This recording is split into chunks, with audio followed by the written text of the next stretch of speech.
مقتل کی طرف اب جاتے ہیں، اے ہوش تیرے لفظوں کے ہم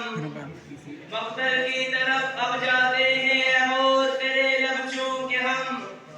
دے جام شہادت پیتے ہیں ساقی کی عذاب جھوم کے ہم شمع یقین کے پروانے شعلوں سے محبت کرتے ہیں، ہم شمع یقین کے پروانے شعلوں سے محبت کرتے ہیں، عزیز ہماری راہوں سے ہٹ ہم موت کی عزت کرتے ہیں۔ الحمدللہ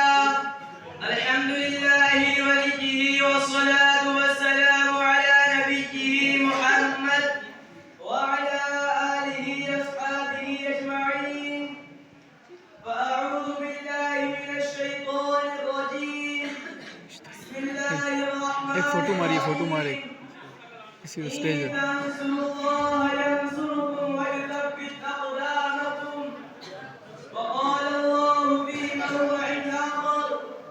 ولا تهنوا ولا تحزنوا وأنتم الأعلون إن كنتم مؤمنين صدق الله العظيم۔ جب گلستان کو خون کی ضرورت پڑی،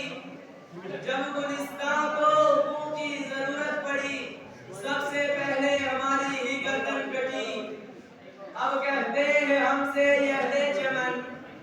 اب کہتے ہیں ہم سے یہ اہل چمن، یہ چمن ہے ہمارا تمہارا نہیں۔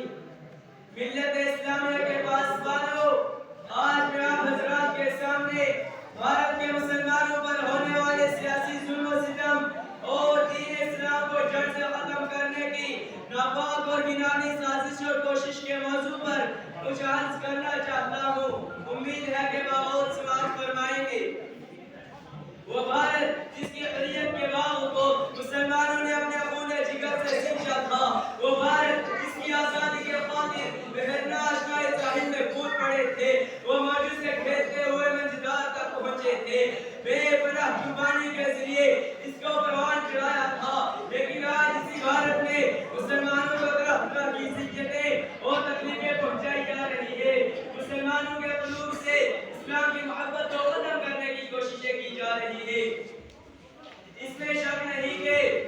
دنیا میں حق و باطل کا تصادم روز ازل سے جاری ہے، ظالم و جابر طاقتور کمزور و مظلوم کی کہانیاں بہت قدیم ہے۔ فرمان انسانیت پر کئی بار بجلیاں گری ہے، باغ آدم میں کئی بار آندھی آئی ہے، وحشت و بربریت نے بارہا انسانیت کا منہ نوچا ہے اور حیوانیت کا ننگا راج کیا ہے۔ اس میں شک نہیں کہ ہم پر مسائل کے پہاڑ توڑے جا رہے ہیں، ہم مظلوم و بے قصور کو فرقہ پرستوں نے ظلم و ستم کا نشانہ بنایا ہے، ہماری ماؤں بہنوں کی عزت و آبرو لوٹی جا رہی ہے۔ برادران ملت، یوں تو بھارت میں کسی بھی دور میں مسلمانوں کا حامی کوئی نہیں تھا، لیکن جب سے بھارت میں فرقہ پرستوں نے جنم لیا ہے، اس وقت سے مسلمانوں کا رہا سہا سکون و چین چھن گیا ہے، کیونکہ ان فرقہ پرستوں نے ہوا وقت مذہب اسلام کو مٹانے کے لیے نہ جانے کیسی کیسی رچنا رچی ہے۔ اور تو کہے آج بھارت کے مدارس و مکاتب کو ختم کرنے کی کوششیں کی جا رہی ہے، بھارت کے مدارس و مکاتب کو دہشت گردی کا اڈہ قرار دیا جا رہا ہے اور یہ الزام لگایا جا رہا ہے کہ یہ جتنے بھی مسائلات ہو رہے ہیں ان سب کے پیشوا لیڈر یہ گناہ ہے، پہلے انہیں ختم کیا جائے۔ اور اس کی آسان صورت یہ نکالی گئی کہ اب مسلمان کسی بھی مدارس و مکاتب کو نہیں بنا سکتے، اسی وجہ سے ہماری عبادت گاہوں پر پابندی لگا دی گئی ہے۔ لیکن شاید انہیں یہ معلوم نہیں کہ جب تک مسلمانوں کی سانسیں چلتی رہیں گی اس وقت تک دین اسلام پر مساجد و مکاتب پر کسی طرح کی آنچ نہ آنے دیں گے۔ ہم تمہاری دھمکیوں سے خوف کھا سکتے نہیں، ہم تمہاری دھمکیوں سے خوف کھا سکتے نہیں، ظلم کے آگے ہم اپنا سر جھکا سکتے نہیں، اور ہے یہی تاریخ اپنی، ہے یہی اپنا فلسفہ، ہے یہی تاریخ اپنی، ہے یہی اپنا فلسفہ، ہم زمانے میں دبانے سے ابھرتے ہیں صدا۔ عزیزان گرامی، اگر وطن ہماری جان مانگے تو جان دیں گے، اگر وطن ہماری اولاد مانگے تو اولاد دیں گے، اگر وطن ہمارا تن من جان مانگے تو سب کچھ دیں گے مگر یہ نہیں ہو سکتا کہ مسلمان نبی صلی اللہ علیہ وسلم کی دعوت جلال دے یہ نہیں ہو سکتا کہ مسلمان آخرت کو چھوڑ کر دنیا کو ترجیح دے آپ حضرات کو تاریخ یاد ہوگی جب انگریزوں کی ظلم و زیادتی حد سے آگے بڑھی انہوں نے اسلامی ملت کو مسمار کر کے اس پر عقیدے کی بنیاد رکھنا چاہا تھا تو سب سے پہلے شاہ عبدالعزیز علی صاحب علیہ الرحمہ میدان جہاد میں بے جھجک کود پڑے اور افضل الجہاد لائک چلا کون کہتا ہو کر بھارت کے دار الحرب ہونے کا فتویٰ دیا اور انگریزوں کے خلاف وہاں سے جنگ قائم کیا اور اس بات کا تہیہ کر دیا کہ غلامی کی زنجیر کے ٹکڑے ٹکڑے کر کے ڈال دیں گے اس کے نتیجے میں مسلمانوں کو مصائب و مشکلات کے کن مراحل اور دشوار گزار سے گزرنا پڑا وہ تاریخ کا ایک المناک باب ہے کسی شاعر نے کیا خود کہا کہ چل نہ سکتے تھے اگر جنگ میں ہار جاتے تھے چل نہ سکتے تھے اگر جنگ میں ہار جاتے تھے پاؤں شہروں کے بھی میدان سے اپٹ جاتے تھے ہم سے سرکش ہوا کوئی تو بگڑ جاتے تھے ہم سے سرکش ہوا کوئی تو بگڑ جاتے تھے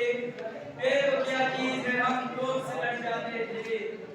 برادران ملت وہ ٹیپو سلطان کی ہی ذات تھی جس نے یہ کہہ کر کے دیگر کی 100 برس کی زندگی سے شیر کی ایک دن کی زندگی بہتر ہے لوگوں کی رگیں اٹھانے آزادی کی برقی لہر دوڑا دی اور خود بھی برسرے بیکار رہے یہاں تک کہ میسور کی لڑکی پر خون کا اپنے قطرہ بھی آزادی کے خاطر بہا کر شہید ہو گئے اگر یہ مسلم قائدین کا قافلہ غلام بھارت کے پربیچ بھیانک جنگل میں آزادی کی شاہ راہ بلانے کی غرض سے سرگرم سفر نہ ہوتا تو یہ احسان فراموش مدار جو ہم سے مقابلہ کی سڑک ہوتے ہیں جانوں سے میں کہتا ہوں کہ اگر ہم نے مدار تو پابندے وقات بھی نہیں ہم نے مدار تو پابندے وقات بھی نہیں اپنی کثرت پہ نہ اتراؤ خدا تم بھی نہیں یہ فرقہ پرست اس ملک کو کبھی آزاد نہیں کرا سکتے تھے آپ حضرات مجھے بتائیں کیا مسلمانوں نے جنگ آزادی سے لڑی تھی کہ وہ صاحب اقتدار ہو جائے کیا مسلمانوں نے اپنا خون اس میں بہایا تھا کہ وہ حکومت کرے کیا مسلمانوں نے اپنے جسم پر زخم اس لیے کھائے تھے کہ وہ حاکم بنے نہیں ہرگز نہیں بلکہ اسلام کو برقرار رکھنے کے لیے دین کو برقرار رکھنے کے لیے ایمان کو برقرار رکھنے کے لیے توحید و انسانیت کو برقرار رکھنے کے لیے بھارتی کو غلامی کی زنجیر سے آزاد کرانے کے لیے